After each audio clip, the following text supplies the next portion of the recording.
इतने खुश नसीब होते हैं वो लोग जिनका खून वतन के काम आता है। नमस्कार, मैं राम सिंह राठौड़, आप देख रहे हो RS मीडिया।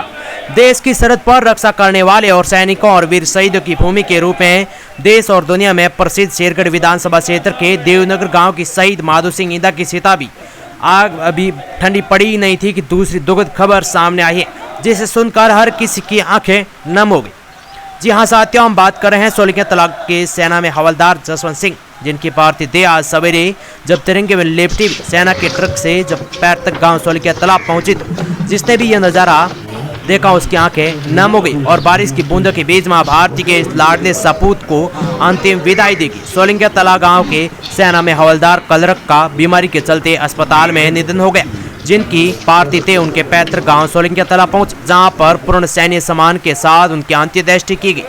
और जब उनकी पार्थिव देह उनके पैतृक गांव सोलिका तालाब पहुंची तो भारत माता की जयकारे लगाते हुए और जसवंत सिंह अमर रहे के नारों से आकाश गूंज उठा।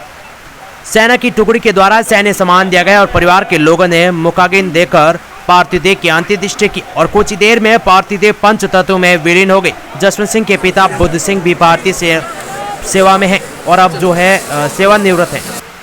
अब उनके दो भाई भी सेवा में हैं, जिनमें भगवान सिंह जिनकी ड्यूटी पुणे में है और मनोहर सिंह जो सूरतगढ़ में अपनी सेवाएं दे रहे हैं, और जसवंत सिंह जो कि भारतीय सेवा में हवलदार कलर के पद पर कार्यरत थे और तबीयत ठीक नहीं होने के चलते उनका निधन हो गया। और जिनकी पार्थिव देह जब उनके पैतृक गांव पहुंची तो सेना के ट्रक के साथ साथ हजारों की तादाद में युवाओं की टोलियां भारत माता और शहीद जसवंत सिंह अमर रहे के नारे लगाते हुए शमशान घाट तक पहुंचे और पूर्ण सैन्य सम्मान के साथ अंत्येष्टि की गई। पूरे गांव में गमगीन माहौल बना हुआ है और परिवारजन भी उनके याद कर रहे हैं। रविवार 11 बजे अंत्येष्टि की गई। हजारों की तादाद में लोग उनके अंतिम यात्रा में शामिल हुए और सेना के अधिकारियों ने पुष्प चक्र अर्पित कर श्रद्धापूर्वक याद किया।